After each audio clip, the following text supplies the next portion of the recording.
Welcome to Aniket Suryavanshi channel. Subscribe now to watch new videos. ज्येष्ठा गौरीची कहाणी. ज्येष्ठा गौरी ऐका तुमची कहाणी. आटपाट नगर होते. तिथं एक गरीब ब्राह्मण राहत होता. पुढं एके दिवशी काय झालं. भाद्रपद महिना आला. घरोघरी लोकांनी गौरी आणल्या. रस्तोरस्ती बायका दृष्टीस पडू लागल्या. घंटा वाजू लागल्या. हे त्या ब्राह्मणाच्या मुलांनी पाहिलं. मुलं घरी आली. आईला सांगितलं, आई आपल्या घरी गौरी आण. आई म्हणाली, बाळांनो, गौर आणून काय करू. तिची पूजापत्री केली पाहिजे. घावन घातल्याचा नैवेद्य दाखवला पाहिजे. आणि आपल्या घरात तर काही नाही. तुम्ही बाबांजवळ जा. बाजारातून सामान आणायला सांगा.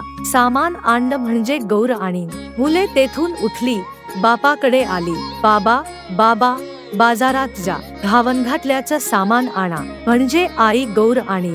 बापानं घरात चौकशी केली. मुलांचा नाद ऐकला. मनात फार दुःखी झाला. सोन्यासारखी मुलं आहेत, पण त्यांचा हट्ट पुरवत नाही. गरिबी पुढं उपाय नाही. मागायला जावं तर मिळत नाही. त्यापेक्षा मरण ब्र म्हणून उठला. देवाचा धामवा केला. तळ्याच्या पाळी गेला व जीव द्यावा म्हणून निश्चय केला. अर्ध्या वाटेवर गेला. इतक्यात संध्याकाळ झाली. जवळच एक म्हातारी सवाशीण भेटली. तिनं त्याची चाहूल ऐकली. कोण म्हणून विचारलं. ब्राह्मणानं हकीकत सांगितली. म्हातारीनं समाधान केलं. बोधाच्या 4 गोष्टी सांगितल्या. ब्राह्मणानं म्हातारीला घरी आणलं. बायकोनं दिवा लावला.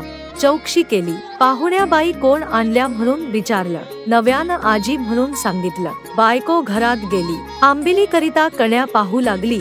तो मडकं आपलं कण्यांनी भरलेलं दृष्टीस पडलं. तिला मोठं नवलं वाटलं. ही गोष्ट तिनं आपल्या नव्याला सांगितली. मोठा आनंद झाला. पुढं पुष्कळ पेज केली. सगळ्यांनी पोटभर खाल्ली. सगळी जण आनंदानं निजली. सकाळी झाली तशी म्हातारीनं ब्राह्मणास हांक मारली. मुला मला न्हाऊ घालायला सांग म्हणून म्हणाली. घावन घातलं कर. नाही काही म्हणू नको. रडू काही गाऊ नको. ब्राह्मण तसाच उठला. घरात गेला.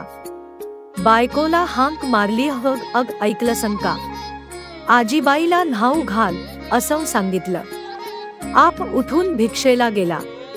भिक्षा पुष्कळ मिळाली. सपाटून गुळ मिळाला. सगळं सामान आणलं. ब्राह्मणाला आनंद झाला.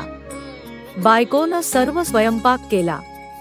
मुलांबाळांसुद्धा सर्व पोटभर जेवली. म्हातारीनं ब्राह्मणाला हांक मारली.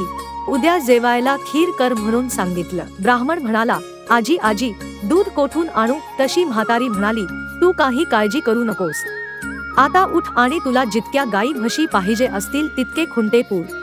तितक्यांना दावी बांध.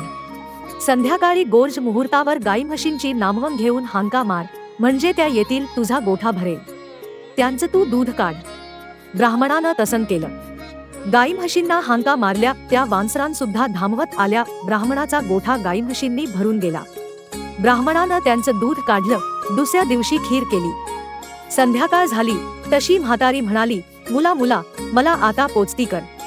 ब्राह्मण म्हणू लागला, आजी तुमच्या कृपेनं मला सगळं प्राप्त झालं. आता तुम्हाला पोचत्या कशा करू. तुम्ही गेला म्हणजे हे सर्व नाहीस होईल. म्हातारी म्हणाली, तू काही घाबरू नको. माझ्या आशीर्वादानं तुला काही कमी पडणार नाही. ज्येष्ठा गौर म्हणतात ती मीच. आज मला पोंचती कर. ब्राह्मण म्हणाला, हे दिलेलं असंच वाढावं असा काही उपाय सांगा. गौरीनं सांगितलं, तुला येताना वाळू देईन. ती साया घरभर टाक. हांड्यांवर टाक. मडक्यांवर टाक. पेटीन टाक. हडताळात टाक. गोठ्यात टाक. असं केलंस म्हणजे कधी कमी पडणार नाही. ब्राह्मणानं ब्रह म्हटलं. तिची पूजा केली. गौर आपली प्रसन्न झाली. तिनं आपलं व्रत सांगितलं. भादव्याच्या महिन्यात तळ्याच्या पाळी जावं. 2 खडे घरी आणावे.